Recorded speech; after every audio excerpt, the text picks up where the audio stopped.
எல்லாருக்கும் வணக்கம். நான் உங்கள் கார்விங் தினேஷ். கடந்த 3 நாட்களாக மக்கள் எல்லாருமே, உலக நாடுகள் அனைத்தும் வந்துட்டு ஒரே விஷயத்தை தான் வந்துட்டு ஃபோக்கஸ் பண்ணிகிட்ருக்காங்க. என்னன்னு பார்த்தீங்கன்னா, அமெரிக்கா, இஸ்ரேல், தென் ஈரான் இவங்க ஆரம்பித்து வச்ச இந்த சண்டை தான்.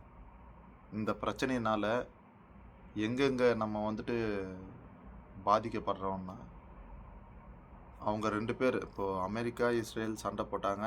ஈரான் வந்துட்டு பதில் தாக்குதல் பண்ணாங்க. அது அதோடு மட்டும் இல்லாமல் அது அங்கேருந்து எப்படி கண்டினியூ ஆகிருக்கு பார்த்தீங்கன்னா, Dubai, Qatar, Bahrain, Kuwait, Saudi, இன்னும் பல நாடுகள், நிறைய நாடுகள் அவங்க வந்துட்டு ஈரான் வந்துட்டு பாம்பு போட்டிருக்காங்க அந்த அமெரிக்கன் ஏர்ஸ்பேஸ் உள்ள இடத்துல. அது போட்டது மட்டும் இல்லாமல் எக்ஸ்ட்ரா சில இடங்கள பஹ்ரைன்லேயும் துபாயிலையும் அதிக தாக்குதல் நடந்ததாக கேள்விப்பட்டிருக்கேன்.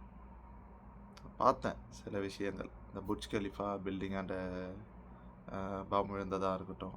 அப்புறம் ஜுமேரா ஹோட்டல், அல்ஜுமேரா பீச்சில் ஒரு ஹோட்டல் இருக்கு, 7 ஸ்டார் ஹோட்டல். அந்த ஹோட்டலில் பாம்பு விழுந்ததாகட்டும். இதெல்லாம் வந்து பப்ளிக் பிளேஸ், பொதுமக்கள் இருக்கிற இடம். நீங்கள் வந்துட்டு ஒரு போர், உங்களுக்குள்ள ஏதோ ஒரு பிரச்சனையினால இந்த ஒரு சண்டை உருவாயிடுச்சு. பட் பொதுமக்கள் உயிர் இழப்புன்றது அதை ஏற்றுக்க முடியாத ஒன்று. அது எந்த நாடு சண்டையாக இருந்தாலும் சரி. பிரசிடெண்ட்ன்றவங்க யார்? அந்த கண்ட்ரியில் உள்ள மக்களை பாதுகாக்கிறதுக்கு என்ன மாதிரிலாம் ஒரு விஷயத்தை செய்யணுமோ அதுக்காக தான் பிரசிடெண்ட் இருக்காங்க. அந்த நாட்டில் உள்ள மக்கள் அவ்வளோ இம்பார்ட்டண்ட்டு. இப்போ என்ன நடக்குதுன்னா, மக்களை யாருமே பார்க்கறதில்ல. மக்களை பார்க்காம நீங்கள் மாட்டின அது பாம் மழையாக பொழிஞ்சிட்ருக்கு. முக்கியமாக இந்த இஸ்ரேல் நாட்டிலையும் ஈரான் நாட்டிலையும் இப்போல்லாம் நியூஸை பார்த்தீங்கன்னா அப்படி இருக்குது, பயமாக இருக்குது பார்க்குறதுக்கு. என்ன என்ன அப்படி ஒரு பிரச்சனைன்னு தெரியல. பட் பொதுமக்கள் உயிரிழந்து போகிறாங்களே, பப்ளிக் பிளேஸில் பாம் போடுறீங்க.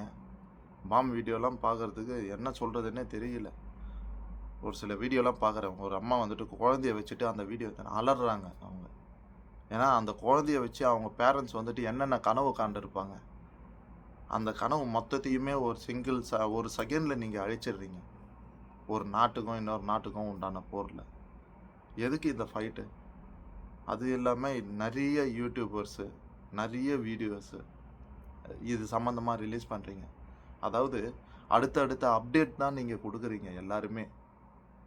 நான் அவங்கள குறை சொல்ல. பட் யூடியூப்பில் வீடியோ அந்த நியூஸும் உலக நாடுகள் தெரிஞ்சுக்கணும். இந்த நாடு இவ்வளோ அடி வாங்கியிருக்கு, இந்த நாடு இவ்வளோ அடி கொடுத்துருக்கு அப்படின்றத நீங்கள் பப்ளிஷ் பண்ணுறீங்க. உங்களை யாரும் குறை சொல்ல முடியாது. பட் இந்த போர் நிற்கணுமே, அதுக்கு என்ன வழி? அதை பற்றி யாராச்சும் பேசுங்களேன். ஏன்னா போர் நின்னா தானே மக்கள் சேஃபாக இருப்பாங்க. மக்களுடைய உயிர் தாங்க முக்கியம். ஃபஸ்ட்டு மக்களுடைய உயிர். இப்போ வந்துட்டு ஈரான்லேயே ஒரு தலைவர் இறந்துட்டார். அதனால பல கண்ட்ரியில் வந்துட்டு அதுக்கான ஒரு துக்க அணிசரிப்பு நடத்தியிருக்காங்க. எல்லாம் நிறைய நாட்டில் நானும் கேள்விப்பட்டேன். அந்த மன்னர் அவர் வந்துட்டு தனது நாட்டுக்காக உயிர் இழந்துட்டாருன்னே வச்சுக்கலாம். அவர் வந்து தனது நாட்டுக்காக, தனது மக்களுக்காக அவர் வந்து உயிர் தியாகம் பண்ணிட்டு இறந்துட்டார். அதை வந்து இவங்க வந்துட்டு ஏதோ ஒரு சூழ்ச்சிமம் பண்ணி அவரை வந்து சாவடிச்சிட்டாங்க. பதிலுக்கு அங்கே வந்துட்டு நீங்கள் அதிகமான ஒரு தாக்குதலை ஏற்படுத்தி, அதுவும் இல்லாமல் தன்னை சுற்றி உள்ள மற்ற நாடுகளுக்கெல்லாம் பாதிப்பை விளைவிச்சு எங்கே போய் முடியும்னே தெரியல. தயவு செஞ்சு இன்ஸ்டாகிராம்லேயோ, ஃபேஸ்புக்லேயோ, இல்லை ட்விட்டர்லேயோ, யூடியூப்லேயோ, எதுலேயோ எல்லாருமே வந்துட்டு ப்ளீஸ் ஸ்டாப் வார்ன்ட்டு ஏதாச்சும் ஒன்று போட்டு ஹேஷ்டேக்லாம் ஃபேமஸ் ஆகுதுன்னு சொல்லுவாங்க. எனக்கு இன்ஸ்டாகிராம்லாம் யூஸ் பண்ண தெரியாது. ஸோ ஹேஷ்டேக்லாம் வந்துட்டு ரொம்ப ஃபேமஸாக, அதாவது நல்ல ரீச் கிடைக்கும் அப்படின்னு நிறைய பேர் சொல்லுவீங்க. முடிஞ்சால் இந்த போர் நிறுத்துறதுக்கு ஏதாச்சும் ஒரு ஹேஷ்டேக் க்ரியேட் பண்ணி அந்த ஹேஷ்டேக்கை எப்படியாச்சும் எல்லாருக்கும் போய் சேர்கிறதுக்கு உண்டான ஒரு விஷயத்த பண்ணுங்கள். நான் வந்து தமிழில் பேசுகிறேன். இதை வந்துட்டு எனக்கு அவ்வளோவா வந்துட்டு இந்த சிஸ்டமேட்டிக் ஒர்க்கு தெரியாது. எனக்கு இதை வந்து சப்டைட்டில்லாம் போடுறதுக்கு தெரியாது. முடிஞ்சால் யாராச்சும் இந்த வீடியோவுக்கு சப்டைட்டில் இங்கிலீஷ்லேயும் அப்புறம் இந்த மற்ற மொழிகள்லேயும் அது போல் போட்டு இந்த போரை நிறுத்துங்க, மக்களை காப்பாற்றுங்க. ஒவ்வொரு நாடுமே வந்துட்டு அவங்க மக்களுக்காக தான் போராடுதுன்றது வந்துட்டு எல்லாருக்குமே தெரியும். பட் இப்போ நடந்துட்டு இருக்கிறது, அந்த மக்களுக்காக போராடுறோன்ற பேரில் உள்ளே இருக்கிற மக்களே இறந்து போகிறாங்க. அப்படிப்பட்ட போராட்டமே நடக்காமல் இருக்கிறதே நல்லது. ஸோ அதாவது இது வரைக்கும் உயிரிழந்த குழந்தைங்கலாம் இறந்துருக்காங்க ஈரானில். அது வந்து எப்பேற்பட்ட ரீசன் சொன்னாலும் குழந்தைங்க இருப்புன்றது வந்துட்டு அது அது ஒத்துக்க முடியாத ஒரு விஷயம். அதை வந்து அக்செப்ட் பண்ணிட்டு போக முடியாது. ஸோ அதுவும் வந்துட்டு தவறான விஷயந்தான். குழந்தைகள் வந்துட்டு 90 குழந்தைகள் 95 குழந்தைகள் இறந்துருக்குன்றத நியூஸில் பார்த்தேன் நான். அது வந்துட்டு நிஜமாக அது தவறான விஷயந்தான். அது என்ன ஒரு பிரச்சனையாக இருந்தாலும். பட் அந்த நாட்டையே நீங்கள் அழிக்கணும், அந்த நாட்டையே இது பண்ணணும் அப்படின்னு சொல்கிறதும் வந்துட்டு ஏன்னா மக்களுக்கு ஒன்றும் தெரியாதுங்க.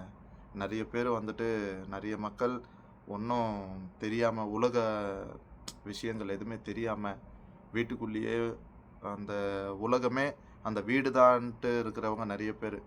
முக்கியமாக இந்த இஸ்லாமிய மதத்தில் நான் சவுதியில் இருக்கிறேன். எனக்கு வந்துட்டு என்னென்னா நிறைய பெண்களை இங்கெல்லாம் பார்க்க முடியாது வெளியே. எதனால பார்த்தீங்கன்னா அந்த பெண்கள்லாம் வந்துட்டு மேக்ஸிமம் அவங்க இருக்கிறது வீட்டுக்குள்ளே தான். வெளியே அவ்வளோவா அவங்களுக்கு வெளியே சுற்ற மாட்டாங்க. வெளியே வந்துட்டு அதான் நிறைய பேர் வரமாட்டாங்க வெளியெல்லாம். வீட்டுக்குள்ளேயே அவங்களுடைய காலங்கள் வீட்டிலேயே கழியும். அப்படிப்பட்ட ஒரு நல்ல கலாச்சாரத்தை அவங்க வந்துட்டு மெயின்டைன் பண்ணுறாங்க. ஆனால் அப்படி வீட்டுக்குள்ளேயே முடங்கி இருந்து அவங்க வீட்டுக்குள்ளேயே அதாவது ஒரு சிலர்லாம் வீடியோ எடுத்துன்னு குழந்தைய கையில் வச்சுக்கிட்டு அவங்க வீடியோ எடுக்கிறாங்க. பக்கத்துலேயே குண்டு மழை பொழியுது, அவங்க அழுகுறாங்க. அதெல்லாம் பார்க்க முடியல, கஷ்டமாக இருக்குது. அந்த குழந்தைங்களுக்கெல்லாம் எதுவும் தெரியாது. அது எப்படி சொல்கிறது தெரியல எனக்கு. ரொம்ப கஷ்டமாக இருக்குது நினச்சாலே. பொதுமக்கள் நாளுக்கு நாள் ஒவ்வொருத்தர் எக்ஸ்ட்ரா செத்துட்டே போகிறாங்க.